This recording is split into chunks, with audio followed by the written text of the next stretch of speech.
Hello everyone, welcome to a brand new edition of the Triple Trio, our build-up towards the international meeting in Hong Kong in a couple of weeks. And on Sunday we saw an unbelievable race meeting.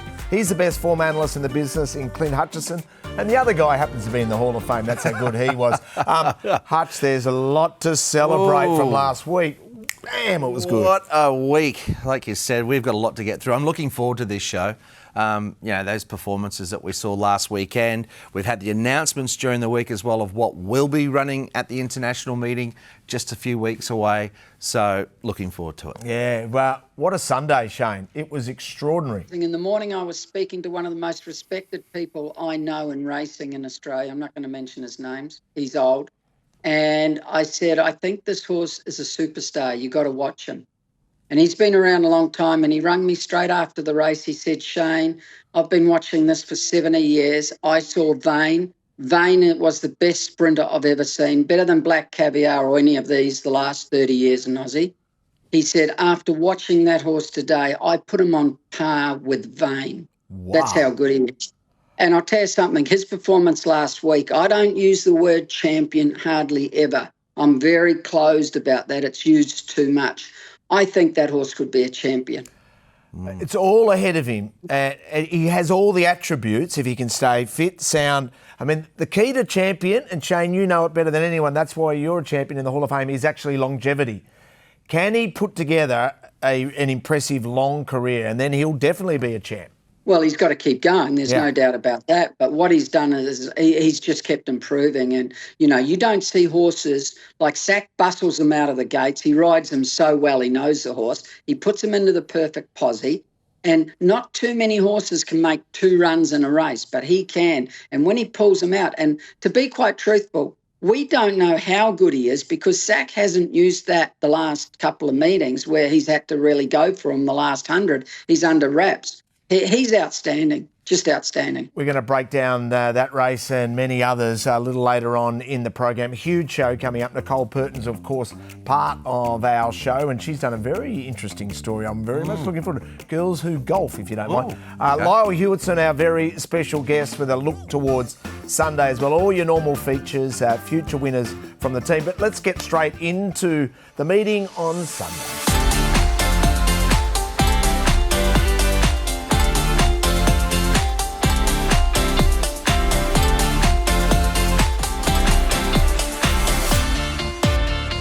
Sunday set for a super day. Before we look at that, let's just whet your appetite and show what great form RS Dye's in. I'll go Braveheart. Braveheart's coming after him. The game 18 carat aestheticism, family jewel charging home, but Braveheart's has taken over and he wins again. I think the pattern went against Mark Wynn the other day, so happy to stick. Mark Wynn, the favourite, has taken over from Abbey Park. An amazing run. Mark Wynn into even money and is going to be backed into that quote and win. I think Voyage Bubbles can bounce back. He looks as good a chance as any in that race. I reckon the bubble can knock off the patch. There you go. Yeah, I'll take the opposite camp. Voyage Bubble, the leader. One over Cheng Glory and Galaxy Patch. Voyage Bubble in front. J-Max back in town. So too is Voyage Bubble. Car-Ying rising. He's put a gap on them. Helios Express, how deep is your love? Zach salutes. That's rare. He eased him down. We'll see you in December. Car-Ying rising special. Obviously, he's a brilliant racehorse, and he's it's just always exciting when his name gets brought up and he's back in action. So yeah, looking forward to it. But a dramatic warrior, one of the world's best, back doing what he does best. Romantic warrior. He jogs it and beat Car-Ying generation. Wow, with all of those performances, who did Hutchie mark on top? That's later on in the program for the top. Whose salute did you like better? Did you like that one or that one? Oh, but at the little stroke of the mane. Oh, just brilliant racing. Hey, they're lucky in Hong Kong you don't get fined. In Australia, they just want to take all your money. Yeah. You go like that or you go like this or whatever. It's ridiculous, Australia, with the fines they give. Because, you know, that's what racing's about, celebration. And the crowd loves it, a jockey celebrating. Yeah, I think you're right. The only one where I take complete umbrage with is when they fine a jockey for celebrating and then they use that celebration in marketing for the following year. I'm like, hang on, have it one way or the other, please. Yeah, that's a fair call. Anyway, let's get into race number 7, Hutch, on Sunday. Who do you like? Yeah, look, this is a really competitive race. It's the Cup race, the Chevalier Cup. Gee, there's a host of horses that can win this. I'm pretty keen on Young Champion, who comes through key form reference around green and white. I don't even have in the top 40. He's not a forlorn chance in the race. Patch of Theta had excuses last start. Voyage Warrior, Samurai, I should say, arrives in winning form, and Sunlight Power was a big run in the same form reference. Now, this is green and white and Sunlight Power. Young Champion is the widest runner of all. Huge run. Inside was not a bad spot here. Tempo was genuine. I really loved the closing sectionals from Young Champion. Shane, I don't think Young Champion needs to be anywhere near as far back this time. They took him right back from the wide gate there, and there was a lot of merit to that run, and he parks in a beautiful spot, I think, according to my map this time. He does. He's going to be very hard to beat. I think there's 6 good chances in the race, 2, 7, 8, 9, 10, 12. And they've all got very, very good chances. It's not an easy race. I've probably got Karma on top. I'm going to stick with him. He had no hope his last start, the way the race was run. He'll get back and run on. They should go along with the girl on Telecom Fighters, looking at my screen. Sorry, I'm on a phone today because I'm in New Zealand, so it's a little bit difficult. So there should be pace in the race, and if they go along and something can come from back, he's going to hit the line. Now, whether he gets over top of them to win or run 3rd or 4th, that's debatable, but he will run on.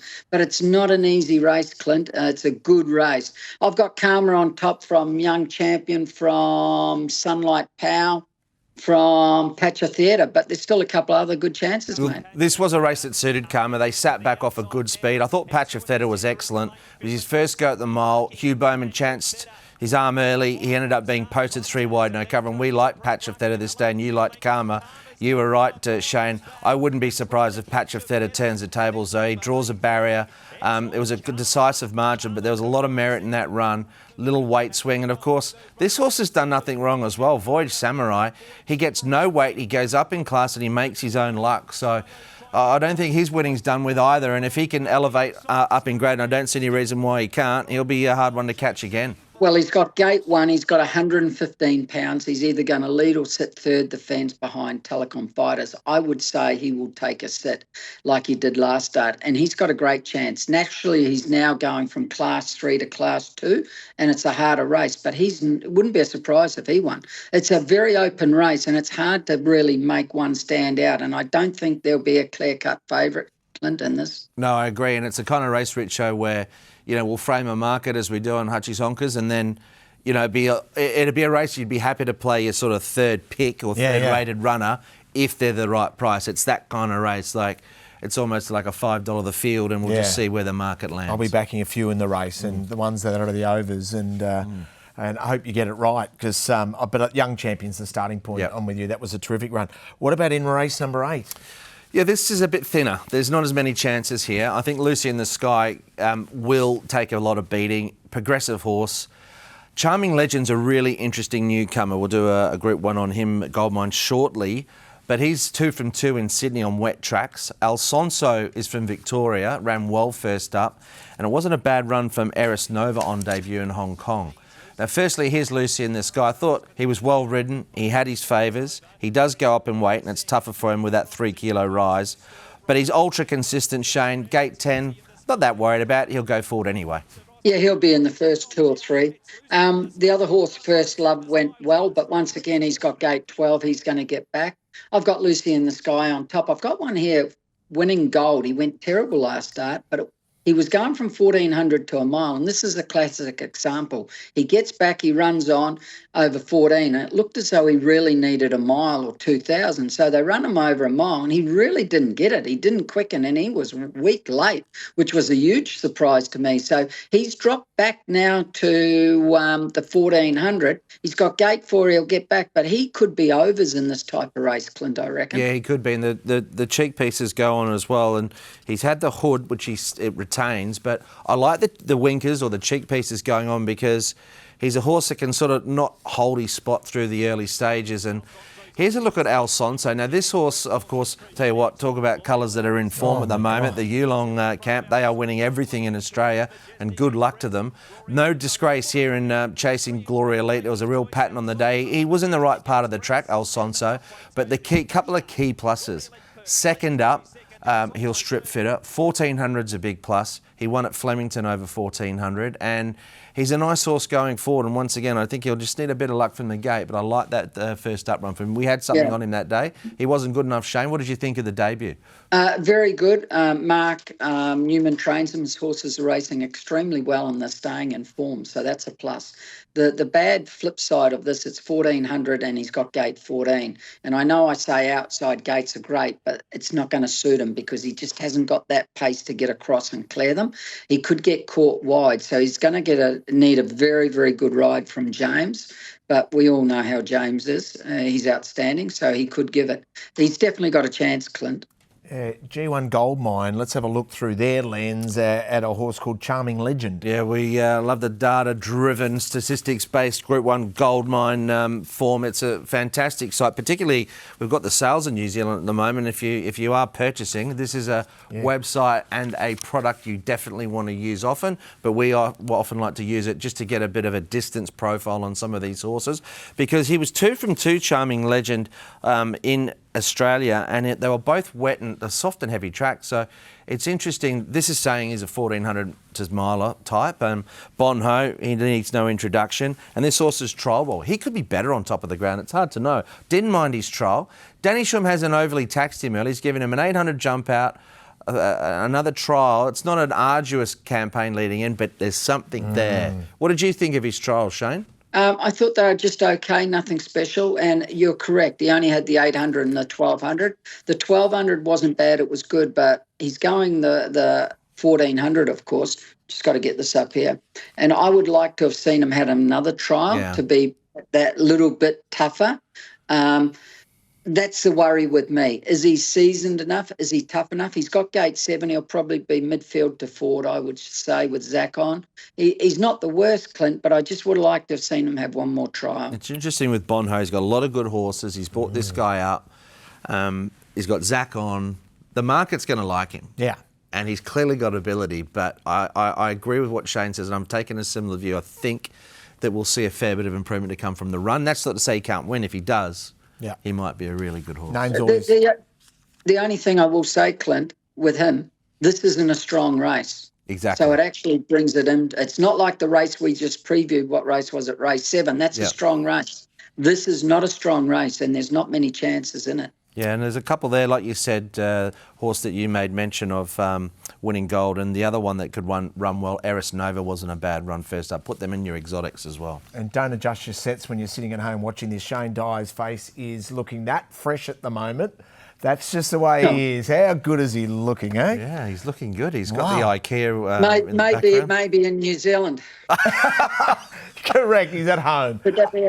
You've seen what the horses do when they leave, like when they're here, they just improve out of sight. They go to Aussie and they're cleaning up everything. Oh, here he's got the all black shirt on. How dare I lead him into anything? Anyway, get your mind back on the job. The All Blacks, I don't know them at present. Yeah, you got beat, didn't you? Yeah. Oh, what? I don't know. You might have to become a wallaby, Shane. Yeah, I would have thought so. Race number 9, find us the winner, Hutch. Another handy race. Gee, there's a lot of chances. We said race 7 was competitive. This is almost the same. Look, Savvy Brilliant I've got on top, but the market may well be shorter than I'll have him because there's so many hopes in the race. Swift Ascend is racing really well for David Eustace. The Storm was an eye-catcher. He made our Sid file, of course, on his debut as well. Now, here is Savvy Brilliant. He was exceptional here. It was a patient ride from Zach. He took his time. But he let down with some of the best closing sectionals of the day, 103% finishing efficiency as well. He's won 2 from 3 now in Hong Kong, Shane, and who's to say he can't win again? Oh, he can definitely win again. He missed the last start. Now, he's got gate 3, I think, and if Zach jumps, he's going to race a lot closer. There's no doubt about that. This isn't an easy race. I've got him on top. From the horse you've got, Swift Ascend. He's flying that horse. He's got gate 5, James. He'll be midfield and he's hitting the line. I've got an improver here, and I'm going on last season. That's full credit, Clint. He's third up. And if you have a look at his last season's first 2 runs, they're very similar to this season. And then he won third up and went to that extra notch. He's got gate 1. He could get a nice lead here unless something like Herald Wind comes across or a rower lady. But if he gets a soft lead, I know he's got 135 pounds. He's going to run a race for sure because he's improving all the time. So is that something when you're doing the form, Shane, you look closely at? It's similar patterns to what they've done in terms of their preparation the year before. Everyone's different, but it's something you look at closely? 100%. I even go 6, 7, 8 runs, 6, 5, 4. I have a look at what that run is always. So if it's his 5th run in, I have a look, and then I go back the previous 1, 2, 3 seasons, and I have a look at their 5th run to see how they've gone and compare the form. Yeah, it's all about building the form profile of all of the horses. That's great insight. We're going to take a very quick break. When we come back, we'll be joined by our star power guest, Lyle Hewitson.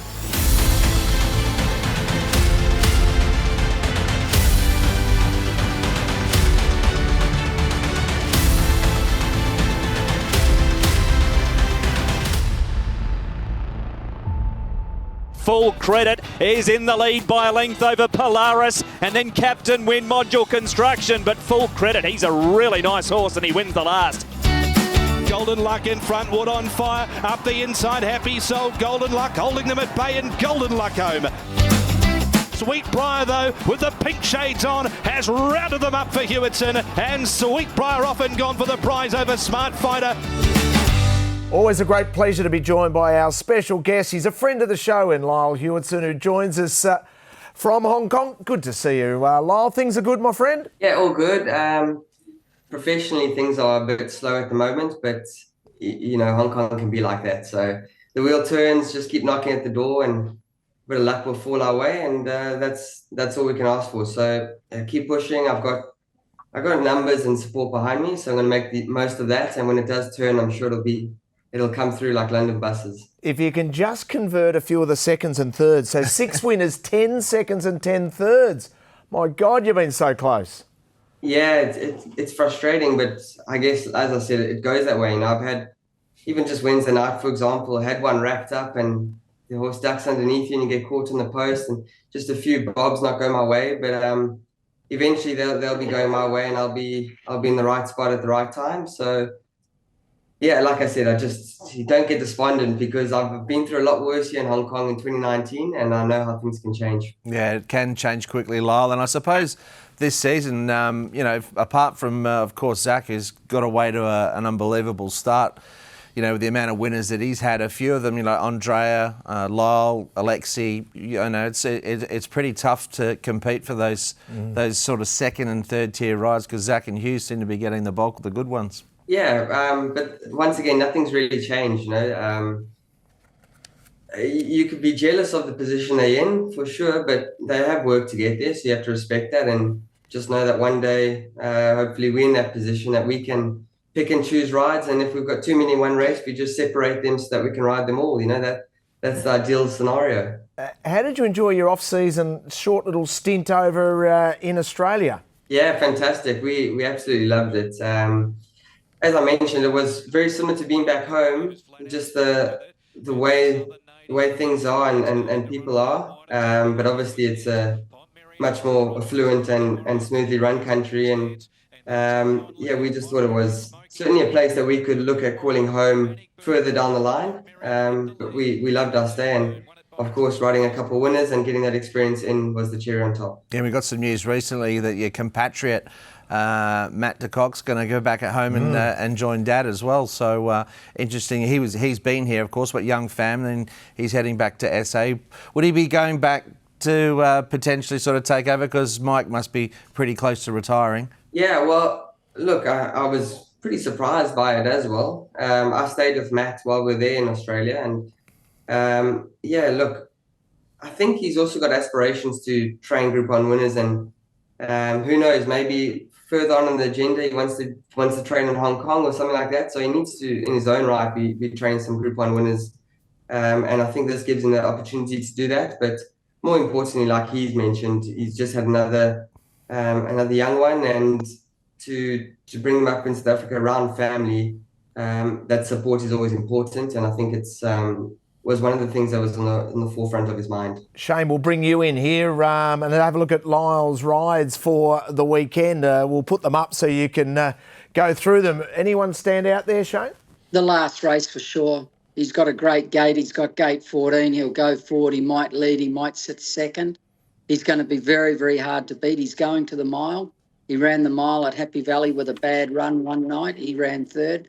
There's a few chances, but it's not an overly strong race. I think he'll be winning, actually. And Lyle, he ran really well when beaten by My Wish. The pair of them drew well clear of the rest. Yeah, he's a lovely horse. That was obviously the first time I sat on him. And tactically put himself in a great spot straight away. I think if I had known him better, I probably would have just slid out and let him start building the revs a little bit early on Luke's outside, because I felt like I went from sitting really well to hitting a bit of a flat spot when the horse Luke was on, which I know has quite a decent switch up on speed. And then towards the line, you could see I started coming back at him again. But now stepping up to the mile should be good. And obviously each performance, the horse has improved slightly. So yeah, it's great to be back aboard him, and hopefully he can get the chocolates in the last. And another race that's very competitive, but full credit. You got a good association with him. Do you think he's better at Sha Tin than Happy Valley? Look, I mean, we've got to forgive him. Well, he's run well on a track that was certainly against horses that were leading on the rail. But it was on his first run Happy Valley as well, and he looked real good for a long way. But he is proven at Sha Tin, which is most important. He gets a great barrier, and although it's a tough race, if there's a little bit of pattern on his side, he's a horse that's really hard to pick back. You've got Link in race number 1. Can we have a look at your thoughts on race 2 with Fun Elite? Yeah, he's a horse that I had a pretty decent opinion of. I thought he would be straight into Class 3 after that first run, but then he started to get a few barrier issues. And after his last run, he had a little injury setback. And when they were getting him ready for races again, he really lost the plot in the starting gate. And it was a long road. And Critter and his team have done a great job, and Ben Young in the stable to get him back. But I just know that for all of them, it was just a relief to see him get through that first trial.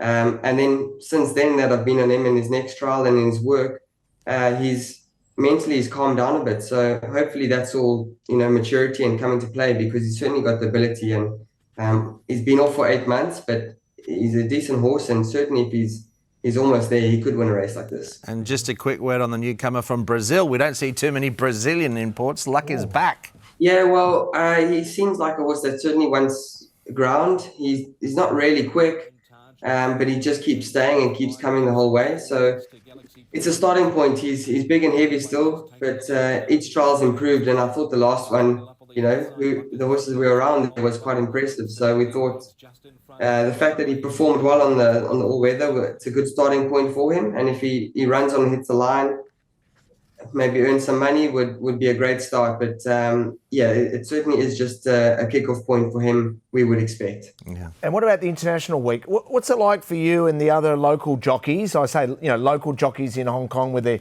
influx of all the international riders, but also trainers and race fans from all around the world. What's the week like for you? Well, I guess it's the same as for everyone else in terms of any racing periods, that it's just great to see the best of the best here, whether we're talking about trainers, jockeys, or more importantly, the horses. So it's fantastic. And I love to ride, work in the morning, come back and have a coffee, and then see the internationals doing their gallops. It's a great way to start the day. Yeah. But it's a great week.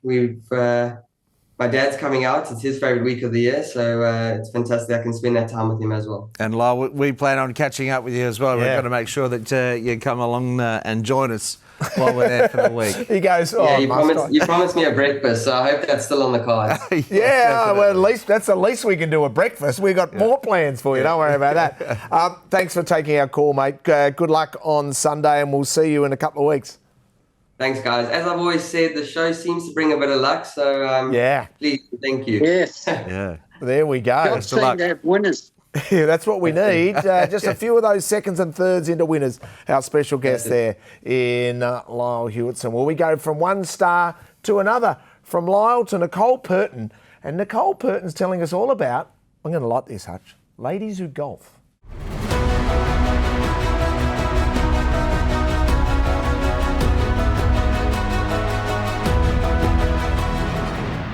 In between race meetings, there are plenty of owners, trainers and jockeys who love to golf.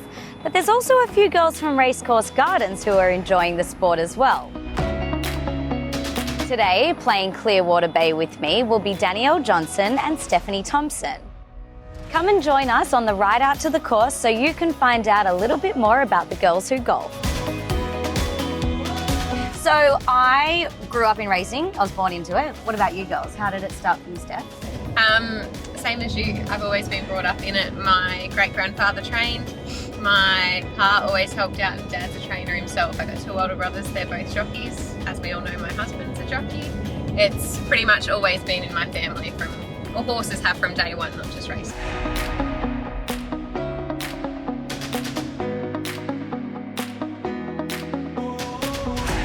Right, ladies, here's to our game of golf at Clearwater Bay.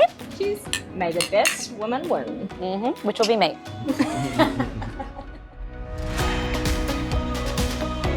Why did you take up golf? Mainly because of Jamie. Everyone said it's a good way to step outside of racing. Get out, be ahead.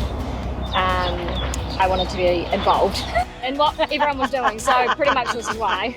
Had no desire to play golf before moving to Hong Kong and never watched a game, so here I am. A newbie, wannabe. And what about you, Stephanie? I'm here because you asked me to be here. Love that.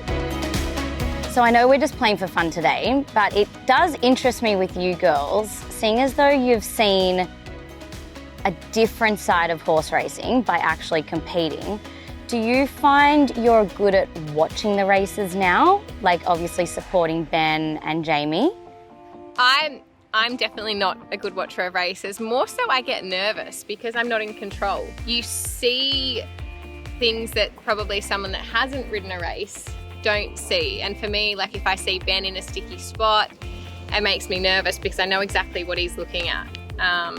I just want to see him get past the post and then I can breathe again. So I'm a much more nervous watcher than I ever was when I rode. I probably don't have the emotional side that you have. Yeah. With Jamie being a trainer, but I suppose I can see like the variables within a race. Like if I think someone should have taken the gap or gone forward, I can obviously see that. I don't voice it too often, but especially not to your husband. Good move. Neither do I. How competitive do you two think you are on a racetrack and then somewhere more social like this setting? Do you think it, deep down, I'm very competitive, but I can't voice it very often because I'm not excelling at anything. So I'm more on a winning team rather than winning myself. Because I know every third, fourth, second shot is in the water, in the grass, and not where I'm wanting it to go. So have to play it cool until I'm good. Then it's money. What do you do to switch off from racing? Probably going to sound contradicting, but my favourite thing to do is to ride horses. Like obviously I grew up doing a lot of equestrian and that was always my outlet. And that's probably like even just from, I guess, day-to-day things, riding races gave me an outlet. When I'm on a horse, it's me and the horse. There's nothing else. Yeah. I know Nicole's secretly hoping that I miss this. If you miss that, I'd need your eyes tested. It's the most fun but frustrating game you could ever play. I mean, what's the saying? A good tradesman never blames their tools, but maybe it's the club's not. I absolutely blame all of my tools. I'm never taking the blame for it. Right, ladies, well done. Nice game. Thank you. See you on the court next time. Oh, I went in for a third. A third. Yes, you, Danielle. Bow down, everyone.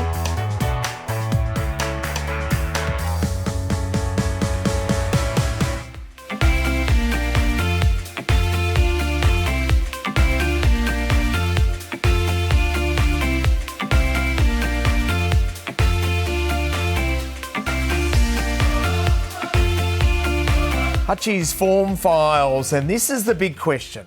number one rated performance from last Sunday Yeah, is... they all were very good, but it's Romantic Warrior. Wow, okay. Yeah, and just the way that I do my form, the longer distance races will rate higher than the sprints. So we'll get onto the sprint in a moment.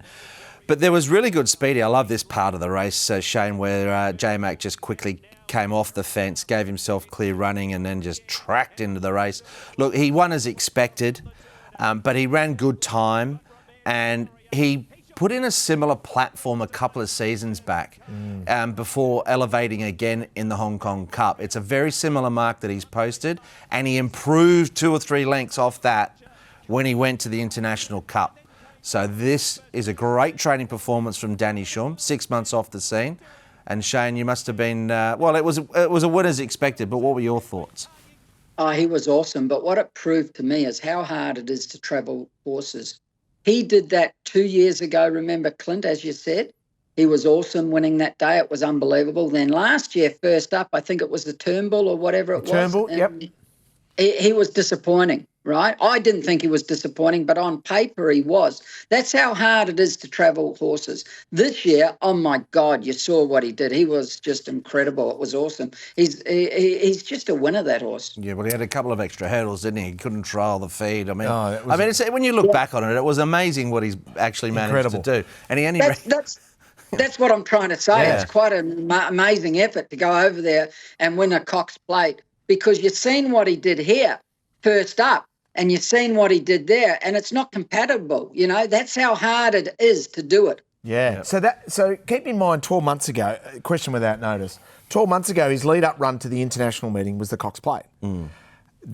The run we saw on Sunday is his lead-up run. How do you rate Sunday versus Cox Plate? Well, I'm not really comparing it to last year because he had the same preparation that he had 2 years ago. 2 years ago. And I know he's tracking exactly the same way. Wow, awesome. Shane we were just talking to Shane about, you know, where he sees general patterns. This is the pattern I'm seeing. So he ran a career peak pretty much 2 years ago in that Cup on my ratings. Yeah. And I think he had a 104 or thereabouts. So leading in. He's well on track. Wow. So now Ka Ying Rising, like I said, this is highest sprinters rate on my figures. Any one of his 3 runs this preparation would win the last 3 runnings of the sprint. Right. Easily. Yeah. Easily. And they weren't mugs, the ones that were winning. No, and it's backed up by what we saw. Let's take a look at him now. I mean, Shane, a lot's been made of it, but the best part, as has been spoken about by David Hayes post-race, was after driving here, his ability then just to relax and take a sit. I mean, that is a massive asset. Totally. You don't understand how big it is. He's so easy to ride. You can't get into trouble on this horse. You can just keep him out of trouble. And Zach rides him so well. He puts him there, keeps him out of trouble, and he quickens like just a superstar. His power at about the 250 when he lets him go, you can't beat this horse. He's just too good. He's not like the last year, Lucky Sway Ness. He can find trouble. This horse can't find trouble. No, and to quicken off it, love the finish. Look, there was a sectional star in the race, of course. How Deep Is Your Love? Well back. Jane Mac Duts back to the inside. He ran really well. Yeah. But the rest of them, there's not much between them. I thought I was interested to see how Helios ran. I think he ran okay too, and with probably a little excuse. But this is a seriously talented sprinter, and Shane couldn't have been any more glowing about his performances and people he's spoken to, and it's backed up. Now, these are the numbers from the last few sprints and what they've won, so have a look where he is. And you know what? I've got his peak, actually. If you adjust to weights, minus speed figures, but if you make them weight adjusted, his actual first up run in the Chief Executives Cup is his best performance this year with 135. He carried 60-something kilos and toyed with them. But that depends on each individual, how much weight you will adjust to lengths, etc. But suffice to say, he is very special. Yeah. Clint, you just talked about peak and his peak 2 runs ago. We haven't seen his peak, mate. No, no, I agree. And you know the best thing. I mean, I know you're big on it as well, Shane. But you know, visually they haven't been hard runs for him because Zach's basically throttled him down with 100 to go. Yeah. I mean, Do you know, I was at the sales in New Zealand, of course, buying horses, and I was talking to a couple of people, and they said, they're told Zach's finishing this year at the end of the season, might go back to Sydney. I said, he's 1,000,000 to 1 too. He's got no hope. And they said, why? I said, when you're riding a champion, you do not retire. And he's riding in champion in Hong Kong, and he'll stay there as long as that horse is there. Yeah. He'll keep him there. And he's riding well. So why he's would you... riding Unbelievable. He's riding extremely well. Yeah. Sweet in defeat file, who jumps in? They got a few from the last week, Richo. There was a couple on Wednesday and a couple last weekend. Love the run from Family Jewel. J-Mac was on. The barrier cost him. He drew 12, had to go back. The 2,000 metre races, they could make up a bit of ground. Other races, it was tough. From that perspective, I thought Lifeline Express, another one where the map didn't really suit all the pattern. Here's a look at Gorgeous Win. Now, you see him in that 3-wide line at the moment for J-Mac, and he's sort of got that run. And the next minute, the horse inside him there, Andrea Atzeni, sort of pops off and takes his spot. Not sure if he was sort of clear, but there wasn't any sort of too much to read in the steward's report. But you see how it's almost pushed him wide. Now James obviously thinks, well, I've got to go now. Actually won a couple doing a similar tactic and then forces the hand of Andrea. But it just didn't go right from him from probably the 600 metres there on Gorgeous Win. And Shane will have his opinion on it. But look, this horse ran well, and then he gets a little bit of a bump here as Glory Elite comes out, checks the horse. Derek got a suspension there. But it seemed to really sap him of a little bit of his finish. And I didn't think tactically it all went right for him from a middle stage there, Shane. I reckon if he draws a barrier, Gorgeous Win, we know doesn't have to be too far back. So I think he can win very soon, even at Happy Valley. That's all he needs, Clint, a barrier. I was worried about him on Wednesday night from his gate. He's had a couple of runs now drawn wide. As soon as he draws in, he's just going to race a lot closer. He's going to get a good run and he can win. That's all he needs, a barrier. Yeah. And hopefully that can happen into the future. So into the Sweat in Defeat file, those 4 horses go. Time for the jockeys to get a little nervous. Actually, they don't need to be nervous. They haven't been nervous this season. No, that's right. He's been in a good mood. He keeps tipping winners, Jay. And he's in love. It's idle time.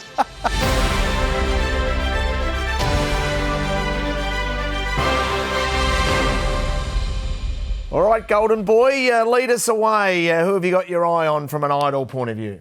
This is going to be hard for me to see because I'm on an iPhone. This horse here, this was an amazing ride, Super Love Dragon. I actually backed him. He went against a little bit the bias of the track because it was a on-pace leader's bias and he had to go back, but Zach just grabbed hold of him and he's looking for the fence. This is a different Zach this year. This is just perfect, Clint. And he goes to the fence and you watch where he ends up and the runs he gets. He just gets up on the fence the whole way and that's what won the race, Clint. Yeah, it was a great ride. He's a horse that gets back, but I love that. See, Zach continually looking over his shoulder. I want to get to the fence. I want to try and get this horse as close as I can mid-race if the runs present themselves. And he just pops off into the one-off line there at the 600. And all of a sudden, from doing no work, he's only 3 lengths off the leader. And he's going to need some luck, but you find your own luck. And he's done that work and travelling really well. It was just outstanding, and he's riding like this this season, We had him on here 2 weeks ago on a horse very similar. All he needed here, it was always going to win. I'm praying. It was $16. I'm just praying it gets a run.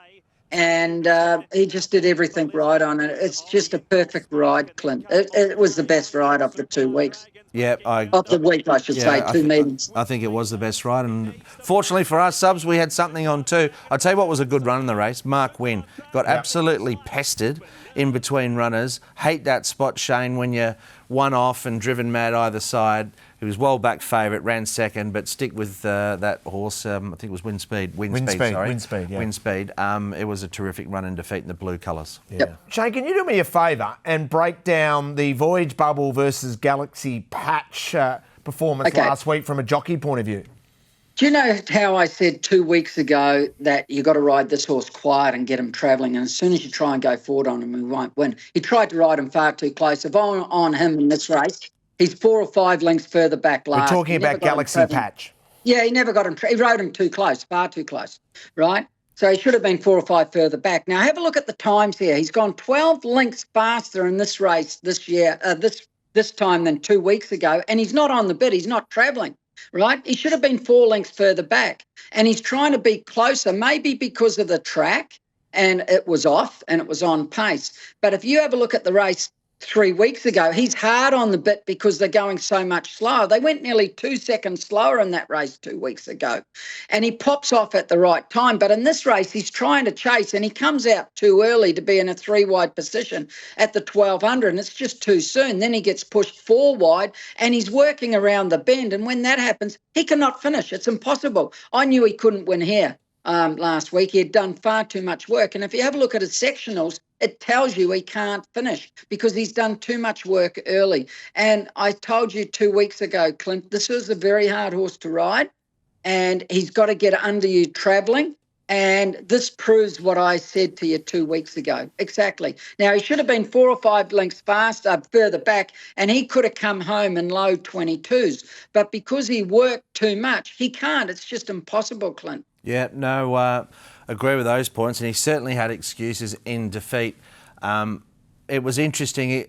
There was a stage of that race where I could see what was going through Vincent's mind, because at the run a couple of weeks ago when he was victorious, he got onto the back of Voyage Bubble at a slightly later stage, but then he did it very smoothly. Yeah, easily. But he was travelling hard, Clint, when he did it. Yeah. This time, he wasn't. He was just like he wasn't like this time. He was. That's why I wanted him 4 lengths further back when he's like that. And then when a horse is like that back a bit, you know that when you let them go, they're just going to go boom. But when they're just pushing a little bit, when you let a good horse go like that, he doesn't quicken. I think doesn't. And then the other thing I want to say about Vincent in that race, there was something in the steward's report. I'll quote it in a second, but effectively, he was going to get that 3-wide line, and then Matthew Chadwick popped off and pushed him further. Yeah. And there was a stage, I thought, Shane, where, he didn't want to do the wrong thing, Vincent, reading the steward's report in terms of it could have been a bit ugly for Matthew, but if he was riding really competitively, he was entitled to hold his line. He didn't want to fire his own horse up. But I see what you're saying. You would have rather he just stayed back and let it all unfold. But as he made that move, Matt's come out and pushed him out further. So I think Vincent... The thing that saves Vincent from me on this ride is the track was off and it was on pace. We all knew that. Everyone knew that. It was a huge leader's track, right? So it's probably in the back of his mind that I've got to try and be a little bit closer, because Voyage Bubble's either going to lead or be outside the leader, as we discussed last week. We always knew. And he's going to have the advantage of track, so I can't give him that big start. I've got to be there. So I understand that. But if I'm riding that horse, he's 4 lengths back, further back out of the start, and I've got him like that back, and I'm letting the race go, and then I'm just worrying about riding a race at the 600 and getting him to the outside. Just to quote what was in the steward's report, they said, this is what Vincent Hose said: whilst he'd attempted to prevent Beauty Joy from shifting out, he was not in a position to do so, and he was concerned that if he persisted, Beauty Joy would have been placed in an awkward position. So anyway, that'll close it out. But suffice to say, Shane, it was a forgive run, and we'll give him another 100%. We'll give him another chance in December. He can win. He can win in December, boys. That horse, no risk. He can bounce back from that and still win. It's a different race. He'll get him on the bit a little bit more. There might be a bit more pace. The track different always. Normally, International Day on the A track, they can come from back, and he'll be right. You're just going to get a better price. Votes, Shane, this week? Yeah, I wrote them down here. There's quite a few. Zach gets 3, of course. His 3 winners were all good. James gets 2. He rode his horses very well, and he rode a double on Wednesday night. He's going good. Nothing's changed there. Angus went well, 3 winners. I'll tell you what, see Luke, he rode 2 winners, and they were both very good rides, even though they had good gates. He rode a winner last Sunday and one on Wednesday. Have a look how many rides he's got tomorrow on Sunday. It's tough, isn't it? He's doing a great job, Luke. And Brendan Avdulla was very... He's got 2 rides on the weekend. It's hard, isn't it? Max Q in race 3 and Wonder Star in race 5. Yeah, and no surprise you got... It's mind-boggling to me. Brendan Avdulla rode a nice race there on Beauty Charge as well. He got under my guard. I thought that was a really good ride too. So the boys are in a bit of form. Well, there's that horse Beauty Charge. I told you, 2 seasons ago, when you ride him back, he quickens. When you ride him midfield or closer, how does he go? Yeah. I wish I had listened. I didn't back him. But he goes better when he's ridden back in the field, that horse. You go and have a look at all of his runs. Zach leads by 8.5 points in Well, the battle for racing's highest individual honour, the Brownlow Medal of Racing. Richo, J-Mac can't complain. He was complaining before. I wouldn't give him any points. He's here now. He gets points. He gets points. Yeah, and he rode well. He rode well. A quick break. Global Racing next.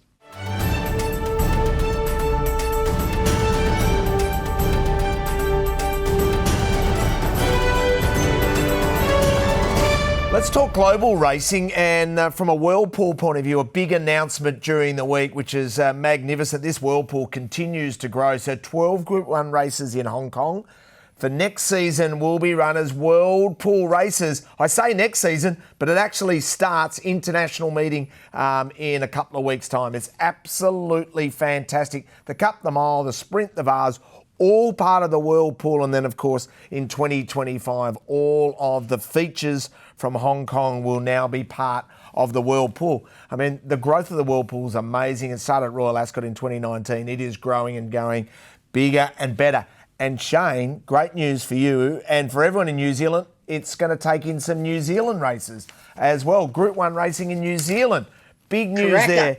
Karaka. That's right. Railway Stakes Day and also Champions Day. The New Zealand derbies are beautiful. Love this quote too. This is from EB, of course. New Zealanders J-Mac, Shane Dye, Paul O'Sullivan, Jamie Richards are synonymous with racing excellence and also strongly linked to Hong Kong. And upon this foundation, our Whirlpool partnership is founded. So that's from Winfried. So you got to mention there too, Shane. You know what? What do you want me to say? No, just wobble your head. That's all we need. We just want a little... Did they put James McDonald or me first then? No, they did put... To be fair, they did put James first. Oh. Exactly. It's awkward, isn't it? Yeah. There's no doubt about it.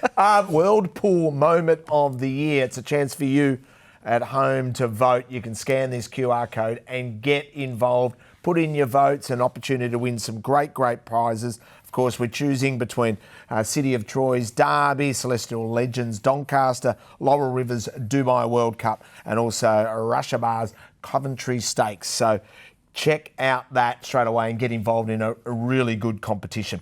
Can we go back to Japan? Because Japan's going to be a feature.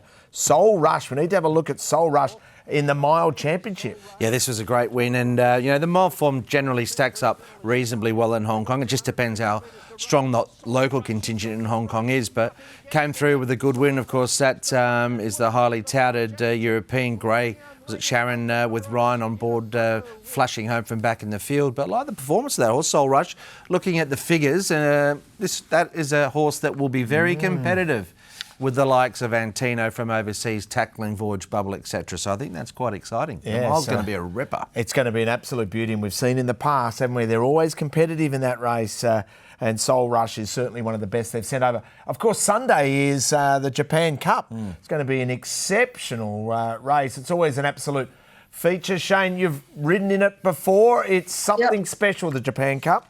Oh, the noise, the sound. There's so many people there. There's way over 100,000, and it's an amazing. It used to be bigger than any race back in the 80s. That race, but it's lost a little bit of its gloss. But it's still a good race. Yeah, and of course Ryan wins that. He takes out the World Jockey Series. If he doesn't, it will go to J-Mac. J-Mac hasn't ridden in the last couple, but here's a look at Do Juice, who is. We're going to see how this form stacks up, of course, for Hong Kong as well. So it's important to see what transpires in the Japan Cup, in particular with Goliath, of course, who's entered for Hong Kong. But, geez, some performances from Do Juice, wasn't it? And also, and the runner-up is running in... Tessa Tierra. Yeah, that's right. Who's in, of course, the Cup for Damien Lane, were booked to ride as well. Yeah, so that's going to be a key form reference. We're talking a lot about HKIR, so let's go there now. The road to Hong Kong International Race Week. 150 to go, Sunline's a length in front, in Prawn lifts, they come to the line, Sunline, the mare of the world, wins it.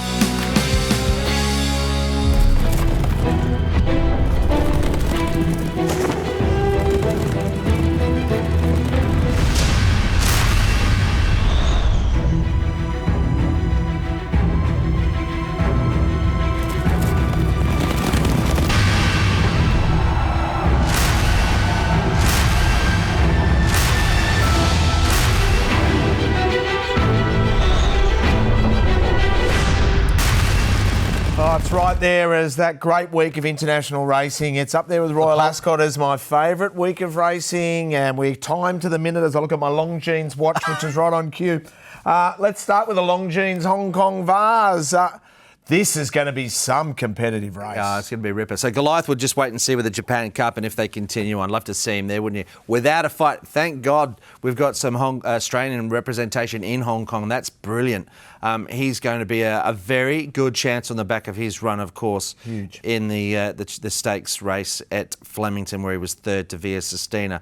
A lot of good horses there, and it's another cracking addition. Luxembourg's probably not in the form he was, but too good a trainer not to respect his chances, and he's been there and run well. And he was huge in the King George, this horse Goliath. Now, this is the one race where maybe the locals won't be dominating. This is the one race that the internationals get their chance, don't they? Yeah. With Goliath, he needs a real test, so the pace will be key with him. But I tell you what, without a fight is right in this game, so it's not a race that Australia really have had. I don't know if they've had any success, and I'd love to go back and check the stats, but it's usually Europe's race. We haven't had that much representation, but he is going to to be right in it without a fight. I think we've run a few placings. In fact, my I reckon Dunedin won it going back one year. Yeah, my great uncle ran a place in it with a little mare called Sunny Lane who won a Werribee Cup way before this race meeting was what it is now, though, to be fair. I ran second one year on a European horse that was in New Zealand, of course, for Peter Vella. Oh, okay. Industrious, that good horse of Ivan Allen's beat me just. Indigenous. It was called, Indigenous one, Danazario or something it was called. Hey, from a sprint point of view, here's the field for the Hong Kong International Sprint. Hey, Shane, a really simple question. Always. How do you beat Ka Ying Rising? You don't. You can't. He's too good. So if you're riding against him as a jockey, or actually even better, forget that. If you're riding Ka Ying Rising, would you even, to try to stay out of trouble, would you even lead if you had to? What would you do? Well, it all depends whether your horse goes forward or back. If he's going forward and Ka Ying Rising, and I've got a chance in the race and he's drawn in, I'm trying to put him in a pocket and not let him out. Yeah. But Zach's too good. He'll know that and he'll come off the fence and avoid that trouble. So it's a waste of time. He's too good. He wins. You know, the other thing is, we've got a lot of us, we're going up with a lot of people here from Australia for the international races, but we want to go and see a potential champion. Yeah. That's what makes trips. Potential's the key word. That's what brings people to the races, so we just want to go and see him strut his stuff. And from an Australian point of view, the Hong Kong International Mile is going to be a beauty because Antino's going to be there to eyeball both Galaxy Patch and also Voyage Bubble. I think this is nearly the race, or most interesting race of all of them, because Soul Rush brings good form. Voyage Bubble, we know. Antino, the 2-rat win. The effort behind Mr. Brightside at Flemington in the Champions Mile. You got Galaxy Patch to bounce back. This was an unbelievably high-rated win from Antino. There was no fluke about this win. Took off mid-race. I know it was handicap conditions, but then he showed it at weight for age. He can go on and mix it. Yeah. He's arriving in good form. This is going to be good form reference, Shane, the Golden Eagle. This was a huge run. This run was unbelievable. If he reproduces that and runs the mile, which on that run he's going to, of course, he's going to be very hard to beat, that horse. Yeah, and the good thing with Lazat races on speed. So that mile race, there's a lot of different angles, and it's going to be a ripper. Steffi Magnetica was the one that was chopped out, and then she came down to Flemington, ran really well right next to Antino. There's some good form references there. And then we build up to the big one, the Hong Kong Cup, and it's all about the romantic one, isn't it? Well, we saw Spirit Dancer. Now, that's Sir Alex Ferguson. Let's hope he's there because we'd love to have a chat with Sir Alex, wouldn't it? I'd love to. Absolutely. Tazatiera, we saw, of course, runner-up to Do Juice. We'll see how that form sticks out. But Romantic Warrior is going to be a deserved favourite in this race. But I think the danger might just be at a very early stage, this horse for the Damien Lane will ride Tazatiera. He's got to go up, a cog or two, but he's progressive and, he arrives in good form. But home ground advantage for a horse as good as Romantic Warrior, he'll be odds on and very hard to beat. And Liberty Island's running, and then Aidan O'Brien's got a couple there with Content and also Wingspan. And what do we do with Massive Sovereign? Can we get him back to his best? Do you be a bit forgiving on what we saw, or are you worried? I do. I mean, I thought his run the other day, Shane, it was a strange race, that one that, of course, ensued. One, they seemed to stretch out at the middle stage of the race, and if you were back, it was hard to sustain a long run. So the last year's Derby winner, I think he deserves the benefit of the doubt. He ran all right. It's impossible, Clint, when it breaks up the field like that. You can't make a run on a horse for 800 metres to 900 and working, right? So I didn't think he was disappointing. Now, is he as good as Romantic Warrior? No, he's not. It's as simple as that. Can he improve to beat him? I don't think he can. I don't think any horse in Hong Kong can. We've seen that in that race. But he's probably the only one that can improve, but he's not going to be Romantic Warrior. And should he win, that'll be 3 in a row for Romantic Warrior. And that is some sort of achievement. So once again, we could see history being made. Yeah, that is rare. Of course, the Wednesday night's fantastic as well. Yep. In the City Track at Happy Valley, and the International Jockey Challenge is a beauty now. So add in the names Hugh Bowman and Karis Teeton. Exactly. They got the all clear this week with where they're positioned in the local championship. And a new addition this year, Colin Keane, of course, well-credentialed Irish jockey. So good to see him there. It's always a real highlight, isn't it? Oh, I think it's fantastic. Shane, did you ride in many of these? I rode in a heap. Yeah. In my day, it was a non-event for me because I could ride 113. And I used to get, and 113 in those days were the worst horses always. Right. So I was stuck with them. And the international jocks used to put in they could only ride 126 or something. Oh, they could ride 118, right? So then you'd get better rides. It's all changed now. The weights have gone up. It's very fair, and it's a really good competition. And they actually don't draw for rides anymore. They're selected on a basis of good, medium, bad, and it's the best way to do it. Yeah, that's right. And, a fair spread. So Early tip for the jockeys for you, Richo? Anyone that you'd be backing? Zach Purton. Zach Purton. What about you, Shane? You got someone that you'd be tipping? I'll go Zach or Ryan Moore. Simple as that. It's a matter of who's got the best ride. And J-Mac, you throw them all in. It's so Rachel good. King won. J-Mac, ever? Oh, yeah, you only do guys with lots of nicknames. Sorry, my mistake. Silly me. A quick break. Best bets, a little bit of social news as well. Going to find best bets on Sunday at Sha Tin, and also congratulations to Ben Thompson. So it becomes official now, contracted through to the end of the season. Yeah. Good luck, Benny boy. Ride very well. Who's your best bet? Yeah, it's a good meeting. Like I said, a lot of competitive races. So my best of the weekend is Packing Angel, who ran really well first up. And look, the format of that race, I think, will stack up reasonably well. He was pretty well backed on that day as well, and I think he's a horse that can go one better. Of course, he ran into Geneva there, so there were some excuses, and the Quinellas with Great Spirit, same form reference, and New Future Folks, talking of Benny Thompson. Lucy in the Sky is the next best, and I think there's a couple of Quinellas in that race with Lucy in the Sky with Charming Legend and El Sonso. So that's the way that I've seen it on the weekend, Richo. Give them strength. In race 3, the 3, and race 8, the 1. Now let's go to our hot hand at the moment. He's on fire. What are you doing? We'll try and get Lyle a winner, eh? What have we got here? Race 10, I'm going to go Sky Trust. He's got gate 14, which is perfect. He'll come across, he'll lead, or he'll sit outside of Low Pan Spirit looking at my screen, and I think he's going to run in a mighty race and be right there. Okay, so race 10, number 9. Normally he goes for the ones early on in the day, so we've got to be patient. Got to be patient. Hey, looking forward to a great day of racing, and then the build-up towards the international meeting. Golden, as always, enjoy New Zealand. I'll be back at the Gold Coast next week, boys. Look forward to your company then. Thanks so much for watching the Triple Trio. See you next week.